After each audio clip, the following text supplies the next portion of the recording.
दोस्तों इस वक्त ये जो खबर आपको देने जा रहे हैं, ये खबर आपको जितना परेशान या खुश कर सकती है उससे कहीं ज़्यादा ये खबर अमेरिका के लिए परेशानी की खबर है। जी हाँ, ईरान को साथ मिल चुका है चाइना और रशिया का, ये बात अब बिल्कुल आया हो गई है। आपको ये बता दें कि ईरान ने चीन और रूस के साथ मिलकर 17 फरवरी को ही स्ट्रेट ऑफ हॉर्मुज़ में मुश्तरका यानी जॉइंट नेवल एक्सरसाइजेस की हैं। ये बहुत बड़ी खबर है। ईरान की जो नेवल फोर्सेस हैं उसके साथ साथ रूस की नेवल फोर्सेस और चाइना की जो नेवी है, इन तीनों का जॉइंट ऑपरेशन हुआ है। और ये तीनों का जॉइंट ऑपरेशन कहाँ हुआ है? स्ट्रेट ऑफ हॉर्मुज़ में।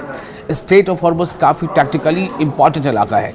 ये naval exercises maritime security belt 2026 के उन्वान से मुनक़्क़िद की जा रही है। रूसी सदारती माविन और मैरीटाइम बोर्ड के चेयरमैन निकोलाई पात्रुशेव ने एक रूसी अखबार को बताया कि ऐसी मशक़ें मगरबी ममालिक की जानिब से इख्तियार की जाने वाली गन बोट डिप्लोमेसी का मुकाबला करने के तनाजुर में निहायत अहम साबित हुई है, ख़ास तौर से ईरान के इर्द गिर्द। इनके मुताबिक इन नेवल एक्सरसाइजेस का मकसद आलमी समंदरों के इस्तेहकाम को यकीनी बनाना है।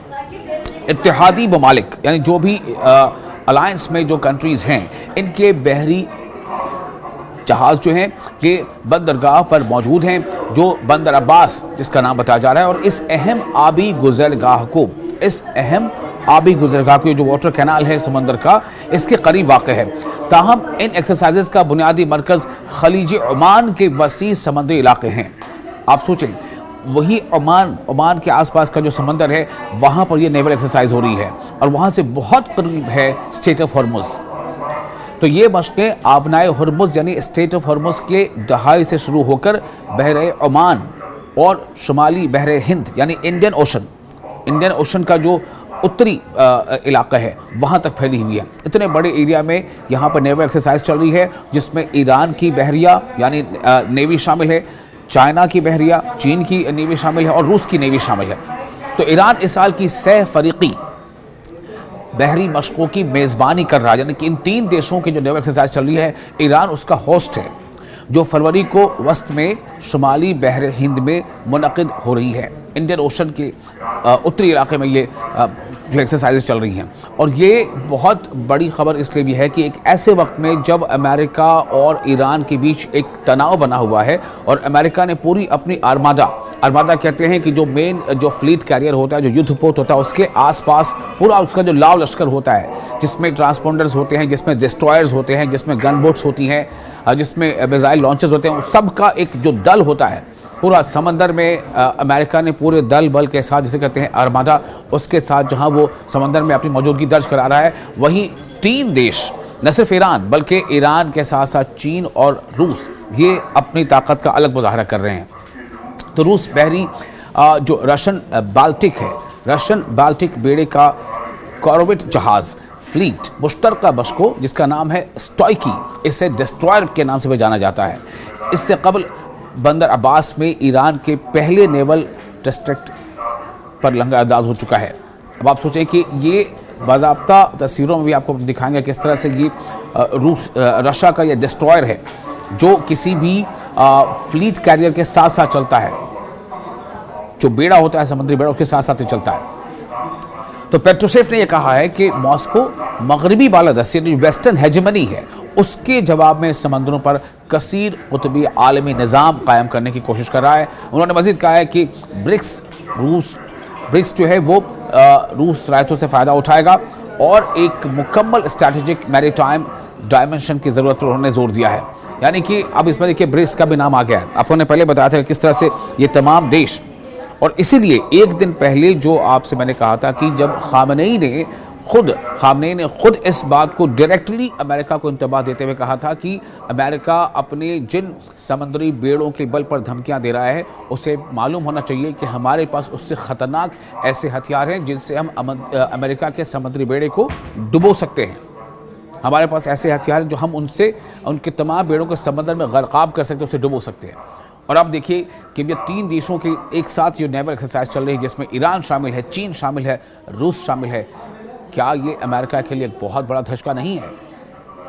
ईरान के जो नायब सदर हैं यानी वाइस प्रेसिडेंट मोहम्मद रज़ा आरिफ, उन्होंने इन इंतबाहात पर रद्दअमल देते हुए कहा है कि मुल्क हालत जंगी तैयारी में है और ईरान अपने दिफा के लिए, अपने डिफेंस के लिए पूरी ताकत इस्तेमाल करेगा। इस्लामिक जमहूरिया के अली खामनेई जो सुप्रीम लीडर हैं, बार बार कह चुका हम, सुप्रीम लीडर अली खामनेई ने हाल ही में खबरदार किया है कि अगर ईरान के खिलाफ कोई फौजी कार्रवाई की गई तो तेहरान अमरीकी तैयारा बरदार बहरी जहाज़ों को समंदर की तह में डुबो देगा। उन्होंने मजीद कहा कि दुनिया की सबसे ताकतवर फौज को भी कभी ऐसा धचका लग सकता है कि वो अपनी जगह से उठ ना सके।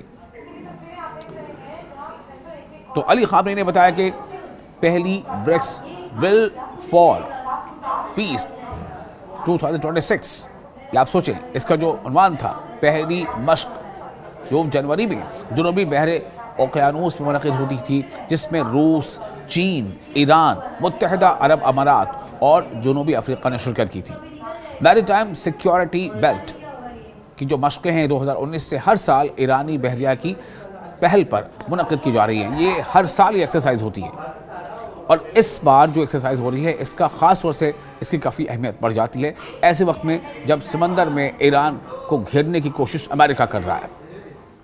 और अब ये अपनी 8वीं सालाना मशक़ है। ये जो जॉइंट ऑपरेशन है, हम कह रहे हैं कि नेवल एक्सरसाइज है, जिसमें ईरान शामिल है, चीन शामिल है, रूस शामिल है। ये 8वीं बार हो रहा है, चूँकि ये हर साल होता है और ये 8वीं सालाना मशक़ है। इनमें ईरानी बहरिया पासदारान इनकलाब यानी IRGC का जो नेवल विंग है उसकी नेवल फोर्स और चीन और रूस की बहरी अफवाज के यूनिट्स हिस्सा ले रहे हैं। तो खबर ये काफ़ी अहम इसलिए हो जाती है कि ईरानी मीडिया के मुताबिक इन मशक़ों का मकसद आलमी समुद्री तजारत की सिक्योरिटी को मजबूत बनाना है, जिनमें इंसदाद क़ज़ाक़ी यानी जो समुद्री लुटेरे होते हैं उनकी कार्रवाइयाँ, उनके खिलाफ कार्रवाई करना, समुद्री दहशतगर्दी के खिलाफ इक़दाम और सर्च एंड रेस्क्यू मिशन शामिल हैं। ये मशक़ें ऐसे वक्त में हो रही हैं जब तेहरान और वाशिंगटन के दरमियान कशीदगी बरकरार है। ईरानी वज़ीर ख़ारजा अब्बास अराक़ची ने अमरीका के साथ दूसरे दौर के मुज़ाकरात के बाद रहनुमा उसूलों पर अमूमी मुफ़ाहमत का इंदिया देते हुए बातचीत को ज़्यादा ताबीर करार दिया है। दूसरी जानब अमरीकी सदर ने डोनाल्ड ट्रंप ने खित्ते में इजाफी बहरी अफवाज की तैनाती की तस्दीक करते हुए कहा है कि बहुत बड़े और ताकतवर जहाज़ ईरान की तरफ रवाना हो रहे हैं। तो आप उन्होंने उम्मीद ज़ाहिर की है कि उन्हें इस्तेमाल करने की ज़रूरत पेश नहीं आएगी। इसी बात को जो ईरान के सरबराह हैं वो ये कहते हैं कि ये दरअसल एक धमकी है, एक इंतबाह है और ये खालीपन है। इसको आम ज़बान कहते हैं, जैसा वो कह रहे हैं कि ये गीदड़ भभकी है और ईरान इन धमकियों के सामने झुकने वाला नहीं है। इसलिए अली खामनेई ने यह कहा था कि अगर अमेरिका को अपने उस बेड़े के बारे में इतना तकब्बुर है या वो धमकी आवेज़ लहजे में ट्रंप बात कर रहा है तो उसे याद रखना चाहिए कि उसको तबाह करने लायक हमारे पास हथियार है जो उसे समंदर के अंदर डुबो देगा।